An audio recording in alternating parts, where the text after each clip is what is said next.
काली नजर। माँ, माँ। अरे क्या माँ माँ कर रहा है? बकरी का बच्चा है क्या? अरे माँ, मजाक छोड़ो। मुझे फाइनली वो मेन चौराहे वाली दुकान मिल गई है। अब देखना, आपका बेटा दुगनी स्पीड से पैसा कमाएगा। ओफो, ये क्या? मेरी ऑनलाइन मेकअप क्लास चल रही है। इतनी जोर से क्यों बोल रहे हो आप दोनों? अरे मेरी धर्म पत्नी जी, मेकअप क्लास बाद में करना। वो चौराहे वाली दुकान मिल गई है हमको। अरे वाह! रुको, मैं अपनी माँ को फोन लगाकर बता देती हूँ। अरे मैं भी अपने रिश्तेदारों को बता देती हूँ। कितनी खुशी की बात है। हाँ हाँ, मैं भी अपने दोस्तों को बता देता हूँ। 1 हफ्ते बाद रजिस्ट्री है। बस, घर में खुशी का मौका था। उन तीनों ने अपने अपने फोन उठाए और लोगों में बात फैलाना शुरू कर दिया। और रही सही कसर, श्वेता बहू ने अपने पड़ोस में सबको बताकर कर दी। अरे वर्मा आंटी, अब हम भी जल्दी कार ले लेंगे। घर का रेनोवेशन होगा और ठाट से रहेंगे हम भी। अरे, ऐसा क्या हुआ? लॉटरी बाटरी लग गई है क्या?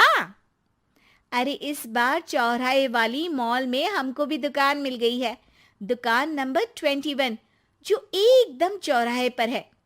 अब ग्राहक बढ़ेंगे तो आमदनी भी बढ़ेगी ही ना। अरे वाह, कितनी खुशी की बात है। मैं बहुत खुश हूँ तुम्हें इतना खुश देख के। बाकी एक बात कहूँ, सबको मत बताते फिरना। किसी की नजर लग जाएगी तो खुशी की खबर वापस लौट जाएगी। हैं? ऐसे थोड़ी ना होता है। अब डरा रही हो। अरे सही कह रही हूँ। काली नजर कहते हैं इस चीज को, जब आप किसी को कुछ बताओ और वो काम बिगड़ जाए। अरे लेकिन मैं तो। तुमने सबको बता दिया ना? हाँ, फोन लगा लगा के।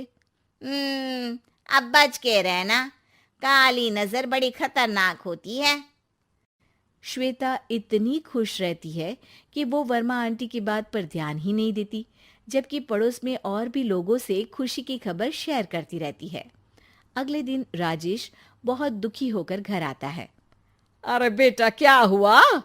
मुंह क्यों सूजा हुआ है? मधुमक्खी ने काट लिया क्या? माँ, वो दुकान किसी और के पास चली गई। किसी ने ज्यादा भाव लगा दिया। अरे पर बात तो आपसे हुई थी ना उस दुकान वाले की। हाँ, आज मैं टोकन अमाउंट देने गया था, तब मुझे पता चला। कोई आकर सुबह मुझसे पहले ही ज्यादा अमाउंट दे गया। हम्म, काली नजर। क्या? क्या कहा? वर्मा आंटी ने समझाया था कि किसी को बताना मत, वरना काली नजर लग जाएगी। अच्छा, तुम्हें उनकी बात मान लेनी चाहिए थी। उनकी बात मान लेती, लेकिन उसके पहले ही सबको बता चुके थे ना हम तीनों। अरे अगली बार से ध्यान रखेंगे। कोई भी नई चीज होगी तो किसी को नहीं बताएंगे। तीनों कुछ दिन ऐसे ही रहते हैं, पर एक दिन श्वेता को एक मेल आता है। राजेश, मेरा ऑनलाइन मेकअप कोर्स कंप्लीट हो गया। अब मैं खुद का पार्लर खोल सकती हूँ। अरे वाह, अपने मोहल्ले में ही खोलते हैं। ये जो घर के सामने दुकान है ना, वहीं। हाँ, यहाँ सस्ती भी मिल जाएगी। अगले दिन श्वेता वर्मा आंटी के पास जाती है, मिठाई का डब्बा लेकर। अरे आओ आओ, कैसे आना हुआ? जोर से नहीं बोलूंगी। वो सामने वाली दुकान है ना, वहां मैं अपनी पार्लर की दुकान खोलने वाली हूँ। उसकी मिठाई है। अरे वाह, बहुत बधाई हो तुमको। हाँ, मैं कमाने लगूंगी तो राजेश पर पूरे घर का बोझ नहीं रहेगा ना आंटी जी। ये तो है। पर ये बता कि तूने ये बात किसी और को तो नहीं बताई ना? अरे नहीं नहीं, पिछली बार गलती कर दी थी। काली नजर लगी किसी की और राजेश के हाथ से वो दुकान चली गई थी। सबको मत बताना। चलो मैं चलती हूँ, कल दुकान की बात करने भी तो जाना है। अगले दिन श्वेता दुकान के लिए मालिक से बात करने जाती है। अरे लेकिन दुकान तो हम कल रात को ही किसी को दे चुके हैं। कल ही? हाँ, कल ही। 2 दिन बाद कोई यहाँ पार्लर भी खोल लेगा। अब कहीं और दुकान देख लीजिए। अरे पर हमको भी तो पार्लर ही खोलना था। हाँ भाई, ये एक ही दुकान है, आधी आधी तो नहीं दे सकता ना मैं। राजेश और श्वेता घर पर हताश होकर आ जाते हैं। इस बार तो किसी को बताया भी नहीं था, अब किसकी काली नजर लग सकती है। सुनो, तुमने माँ को बताया था क्या? अरे कैसी बात कर रही हो, माँ की नजर थोड़ी ना लगेगी। पक्का तुमने किसी को नहीं बताया था ना? सिर्फ वर्मा आंटी को बताया था, उन्होंने ही मुझे किसी को नहीं बताने को कहा।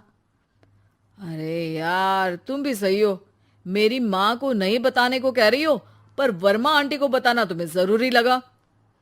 अरे वर्मा आंटी ने ही तो काली नजर के बारे में बताया था ना, वो हमेशा हमारा भला ही तो चाहती हैं। मेरी माँ भी हमारा भला ही चाहती है। अरे पर चिल्ला क्यों रहे हो? बात नहीं कर सकते क्या आराम से? नहीं आता वो आराम से बात करना, और करना भी नहीं चाहता हूं मैं। दुकान जाने का दुख गुस्से में बदल गया था और राजेश और श्वेता में बात बंद हो गई थी। 2 दिन बाद मोहल्ले में पार्लर का इनॉग्रेशन हुआ, जिसमें मोहल्ले के सभी लोगों को बुलाया गया, पर श्वेता, राजेश और माँ नहीं जाते। माँ, अंदर आ जाओ, क्या देख रही हो? अरे नया पार्लर देख रही हूं अपने आंगन से। देखो, माँ को दूसरे का सुख देखने में कितना मजा आ रहा है, मेरा दुख नहीं दिख रहा इन्हें। यहाँ मेरा पार्लर भी तो हो सकता था। अरे चुप रहो यार, हर बात में लड़ाई क्यों ढूंढ रही हो? राजेश और श्वेता फिर बहस करने लगते थे। तभी माँ ने दोनों को बाहर बुलाया। अरे जरा देखो तो, दुकान चलाने वाले का बोर्ड पर नाम क्या लिखा है? श्रुति वर्मा। गाड़ी निकाले बेटा, हमें कहीं जाना है। काली नजर का इलाज कराने? राजेश अपनी बाइक निकालता है। तीनों ट्रिपलिंग कर रहे हैं। माँ राजेश को उस मॉल वाली दुकान पर लेकर जाती है जहां राजेश अपनी दुकान खोलने वाला था। यही दुकान लेना चाहता था ना तू? हाँ, पर इनको भी दुखी करने लेकर आई हो क्या यहाँ पर दुकान दिखाकर? वहां काफी नहीं था? अरे श्वेता, थोड़ा सब्र रख, अभी पता चलेगा कि हम यहाँ क्यों आए हैं। बता, इस दुकान चलाने वाले का नाम क्या है? अनुपम वर्मा। कुछ समझ में आया? वो दुकान वाली श्रुति वर्मा, ये दुकान वाला अनुपम वर्मा, और हमारे पड़ोस में हमने उस दुकानों के बारे में बताया किसको था?